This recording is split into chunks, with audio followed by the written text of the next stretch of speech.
Welcome back all SYBC student in our next lecture of physical chemistry, that is chemical kinetics second chapter. So last time, that is the last lecture, we seen the molecular activation. So now we seen the point collision theory for biomolecular reaction. Okay, so in a biomolecular reaction, in order that two molecules may react, they should not only collide, but the collision must be associated with sufficient energy so that the molecules are activated. म्हणजेच काय, molecule नुसते collide होऊन उपयोग आहे का? नाही. तर ते कोलिजन कसं झालं पाहिजे, जसं आपण ते अझम्पशन्स डिस्कस केली होती, कसं तर इफेक्टिव्ह कोलिजन असलं पाहिजे. ठीक आहे. This means that all collision are not effective.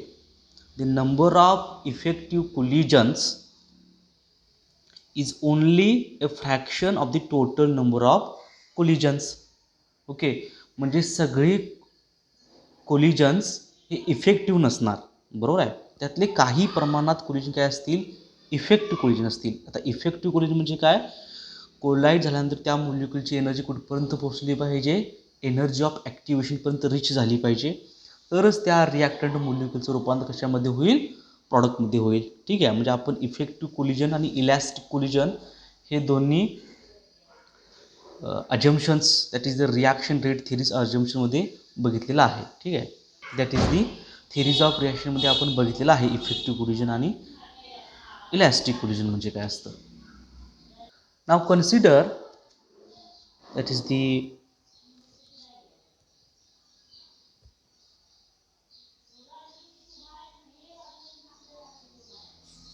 collision theory for biomolecular reaction.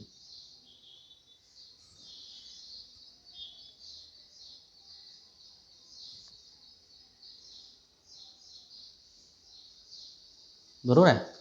तर ह्याच्यामध्ये आपण पहिल्यांदा काय म्हटलंय की कोलिजन कसं पाहिजे, तर इफेक्टिव्ह कोलिजन पाहिजे.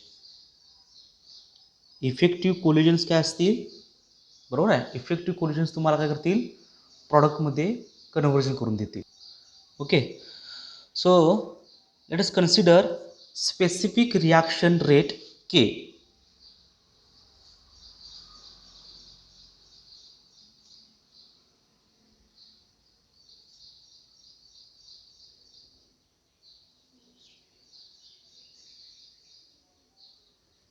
पण काय कन्सिडर केलं आहे, स्पेसिफिक रिॲक्शन रेट के. म्हणजेच हा स्पेसिफिक रिॲक्शन रेट काय असणार आहे बघा, that is the number of effective collision per centimetre cube per second.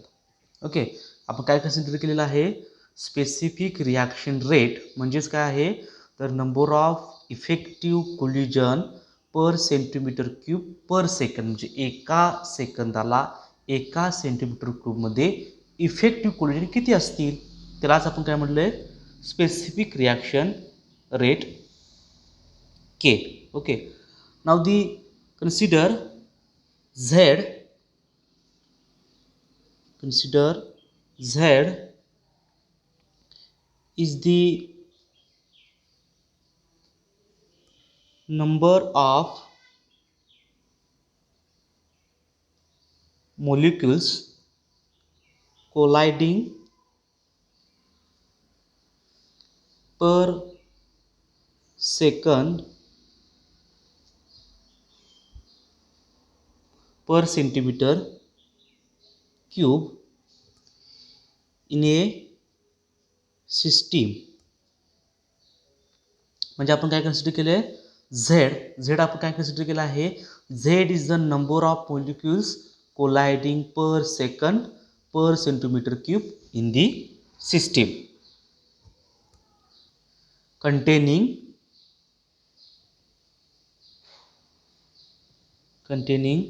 1 mole of reactant per dm cube. Okay, म्हणजे आता इथं आपण काय केलं बघा, दोन गोष्टी कन्सिडर केल्या आहेत. पहिली गोष्ट काय, आपण specific reaction rate K, that is the number of effective collision per centimetre cube per second. आणि नेक्स्टला आपण काय कन्सिडर केले आहे, तर Z is the number of molecules colliding per second per centimetre cube in the system containing 1 mole of a reactant per dm cube. Okay, now consider F is the fraction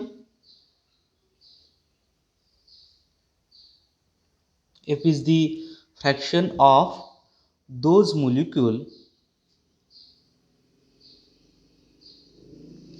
that activated.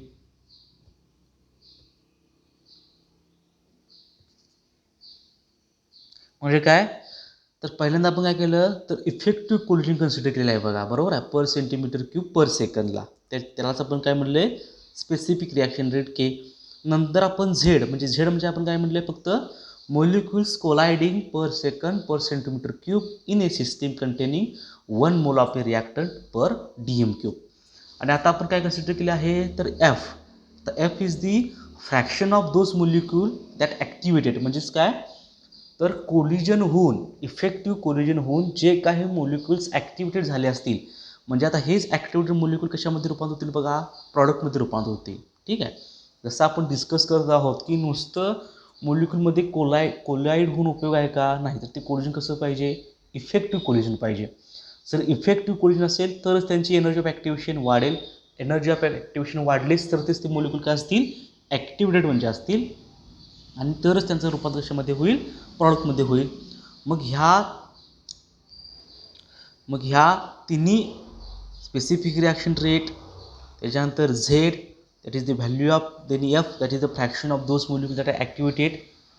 ह्याच्यानुसार आपण काय करू शकतो, specific reaction rate केची value करू शकतो. K is equal to Z into F. Z means is the number of molecules colliding per centimetre cube per second in a system containing 1 mole of a reactant per dm cube, and F is the fraction of those molecules that activated.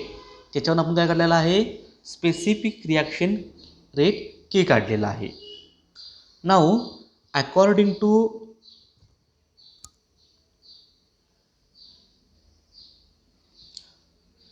Law of distribution of energy,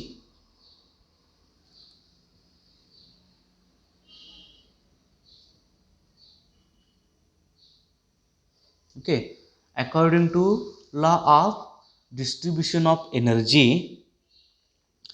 consider N is the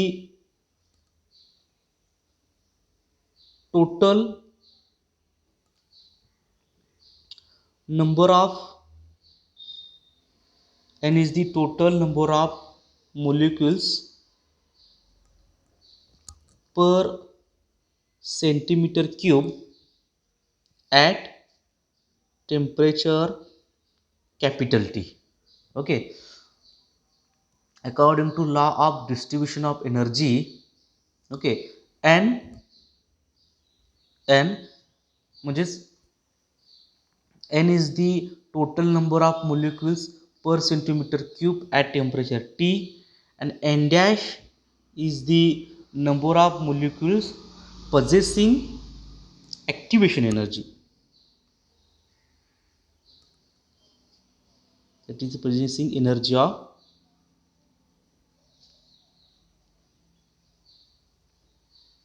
activation at temperature capital D.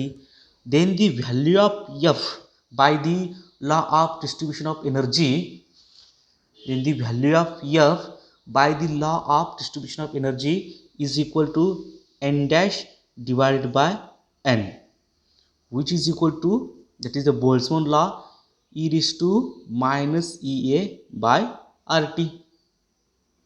म्हणजे आपण काय consider केलं, समजा एखाद्या मोलिक्युलमध्ये n एवढे काय आहेत, total numbers of molecules आहेत पर सेंटीमीटर क्यूबला ॲट टेम्परेचर टीला.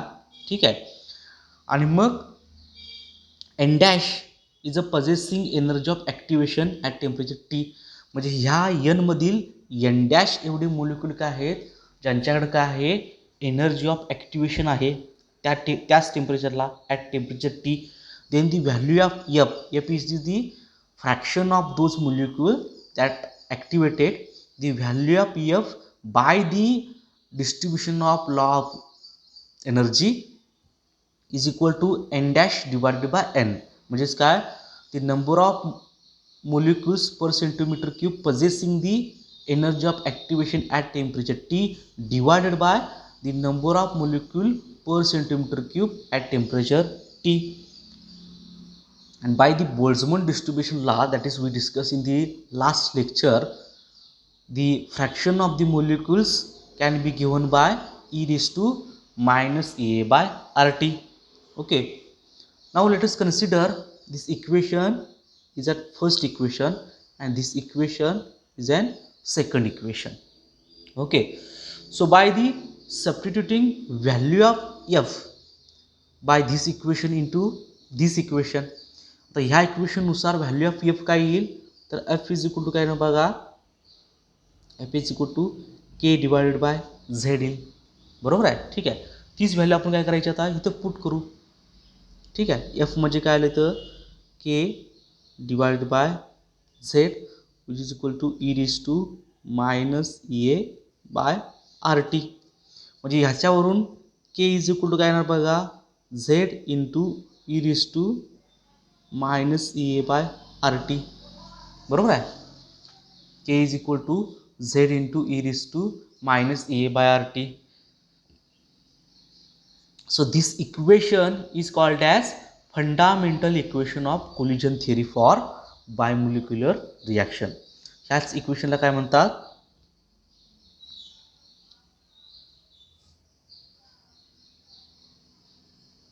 fundamental equation of collision theory for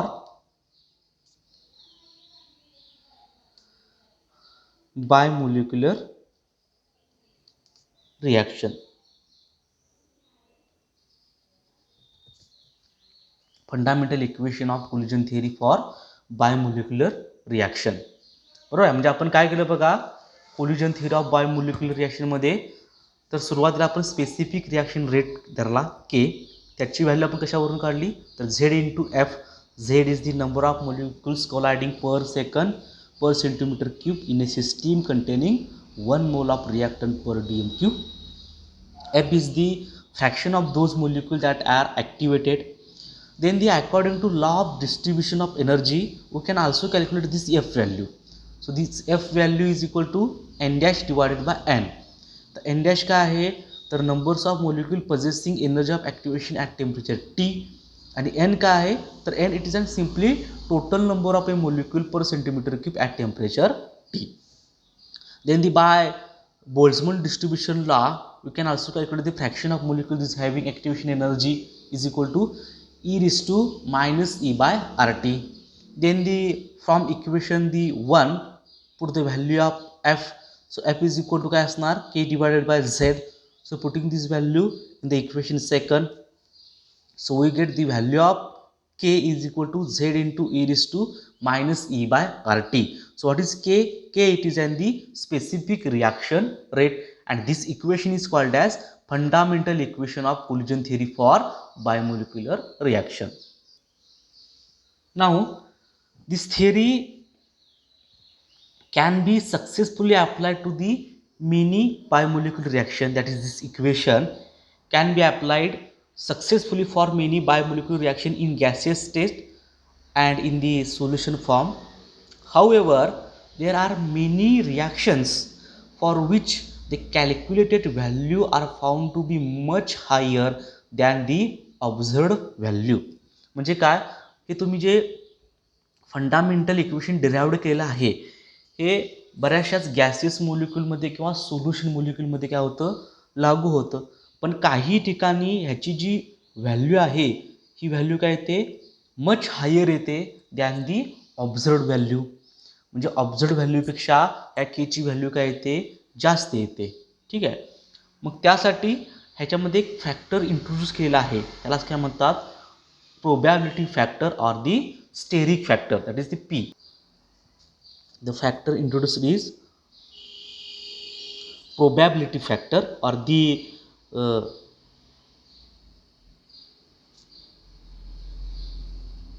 त्यालाच काय म्हणतो आपण, स्टेरिक फॅक्टर. तो क्वेश्चन इंडिकेट करतो आपण पीनं. आता हा प्रोबॅबिलिटी फॅक्टर किंवा स्टेरिक फॅक्टर काय यूज करायचा, तर बघा, जे आपण लास्ट टाइमला इक्वेशन डिराइव्ह केलं होतं, बरोबर आहे. तर ह्या इक्वेशननं काही गॅसेस मोलिक्यूलमध्ये किंवा सोल्युशन मोलिक्यूलमध्ये काय होतात, तर इक्वेशन लागू होतं, पण काही ठिकाणी ही जी केची व्हॅल्यू आहे ती काय येते, जास्त येते as compare to the observed value. त्यासाठी हा प्रोबॅबिलिटी फॅक्टर पी लागू केलेला आहे, that is the steric factor P. Now the equation becomes K is equal to P into Z into E raise to minus E A by R T. Okay, so P it is an, as discussed, the probability factor. Okay, so when the probability factor p is equal to 1, ज्यावेळी हा probability factor 1 असेल त्यावेळी reaction कुठला rule observe करणार, तर collision थिअरीचा rule, म्हणजे कुठलाच, जो आपण लास्ट टाइमला बघितलेला आहे हा रूल. ठीक आहे, समजते, म्हणजे हेच इक्वेशन फॉलो करणार. पण ज्यावेळी प्रोबॅबिलिटी व्हॅल्यू ही 1 नसेल त्यावेळी तुम्हाला हे इक्वेशन यूज करावं लागेल. ठीक आहे, समजते. मग आता प्रोबॅबिलिटी फॅक्टर किंवा ऑब्झर्व्ड व्हॅल्यू हायर का येते, बिकॉज ऑफ नुसतं कोलिजन होऊन उपयोगाचं आहे का, तर इफेक्टिव्ह कोलिजन झालं पाहिजे. आणि इफेक्टिव्ह कोलिजनमध्ये पण कसं पाहिजे, कोलिजन्स विथ प्रॉपर ओरिएंटेशन. म्हणजे नुसतं मोलिक्यूलमध्ये कोलिजन होऊन उपयोगाचं आहे का, तर नाही, collision with proper orientation.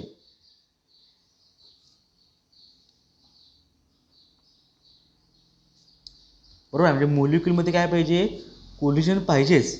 Collision हे इफेक्टिव्ह पण पाहिजे, प्लस कसं पाहिजे, प्रॉपर ओरिएंटेशनचं पाहिजे. तर आणि तरच काय तयार होतील, प्रॉडक्ट तयार होतील. बरोबर आहे. त्याचमुळं काय होतं, काही काही ठिकाणी बघा केची व्हॅल्यू ही हायर येते ॲज कम्पेअर टू ऑब्झर्व्ड व्हॅल्यू. कारण का, काही मोलिक्युल्समध्ये प्रॉपर ओरिएंटेशनची कोलिजन्स नसतात. ठीक आहे. ठीक आहे. So our next collision theory for unimolecular reaction we will see in the next lecture.